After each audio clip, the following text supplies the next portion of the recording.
Okay. In Austin, I'm Darenisha Heron. Protesters gathered outside of Austin's City Hall over the weekend after a woman was shot and killed by an ICE officer in Minnesota. Drivers could be heard honking horns while a large crowd of protesters waved anti-ICE signs along both sides of Cesar Chavez. One woman we spoke to said ICE is still here in Texas and claims their operations is impacting her job. I mean, ICE is still here. They're picking up people every day. I work in construction. People I work with have been deported. They've been picked up. And I just heard yesterday 5 guys going to work got picked up and they're now in detention and probably will be deported. And that's more, construction workers who aren't going to be out there working. And more demonstrations popped up around Central Texas. In Pflugerville, people lined up and held signs along Kelly Lane on Sunday. Many drivers honked as people passed by.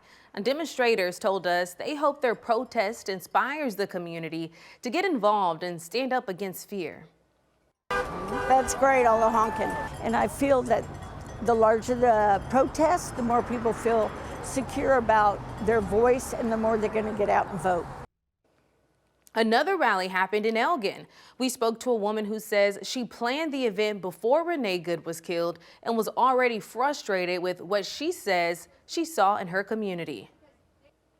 I'm just a community member here in Elgin. I've lived here 32 years and I'm not liking what I'm seeing happen to my neighbors.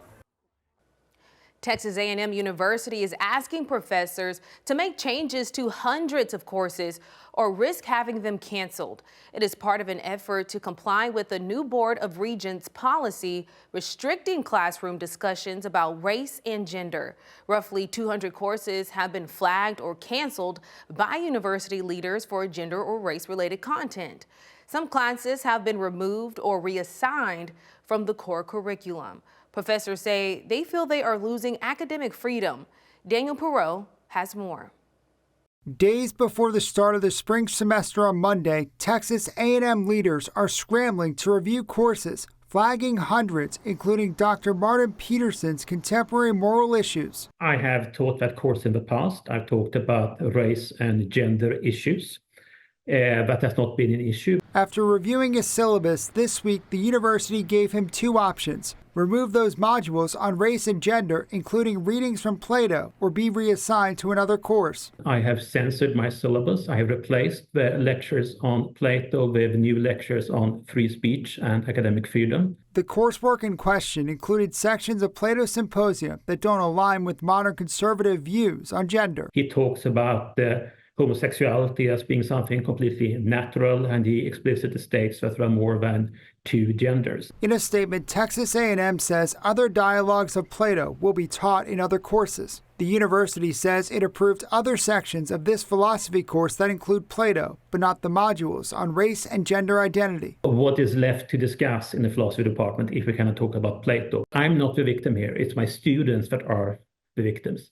They don't get to study Plato, and that is very unfortunate. Critics say by eroding academic freedom, Texas A&M could be violating the First Amendment. We're absolutely concerned that this is the beginning of what is going to be an attempt to purge disfavored ideas from the classroom. While frustrated, Peterson said he doesn't blame administrators, who he says have been put in a tough position. As chair of Texas A&M's Academic Freedom Council, Peterson says he worries it undermines the purpose of the university. I cannot see that censorship would be a path to academic excellence.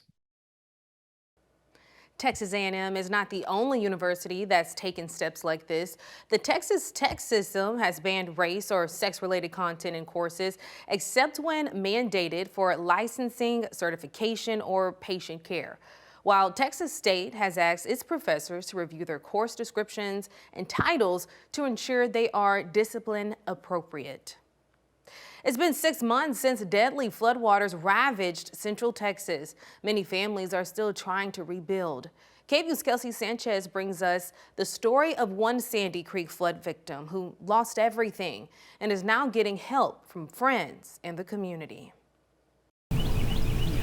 Jermaine Germain, better known as JJ, will celebrate his son's 16th birthday on Sunday. This is birthday boy here, Braxton. but not in the way he imagined. On the 4th of July, Braxton, JJ's daughter Felicity, and his wife Alyssa died after floods tore their home apart and swept them away. They didn't make it from inside the house. These trees behind me were planted in memory of JJ's children, Felicity and Braxton. JJ says he comes out here as much as he can to visit them. Months later, there are moments that catch up with him. Bus comes by every day. You know, Felicity was every morning on the bus. I hear it go by. You know, same time it comes by to drop them off. They don't get off the bus. So, you know, it's things like that. And me running away is not going to cure anything. I think it'd make it worse. JJ says he's going to rebuild. I don't want to lose any more than I've already lost. I'm here trying to gain, you know, at least enough life to live. And he's going to do that with some help. Home builder Sterling Creek Homes and a friend of JJ's launched a fundraiser to rebuild his home. The goal is to raise $400,000. When it was brought to me, you know, I was floored with, oh my gosh, are you serious? JJ says he's lived on this property for 25 years, but he's going to let the builders take the reins on how the new building will look. His focus is to just keep pushing forward. I'm not in control of this life that I'm living. I'm just gonna stay alive in it until my day is called. So I'm with it. And taking it day by day while keeping the memory of his family close by. In Leander, Kelsey Sanchez, KVUE News.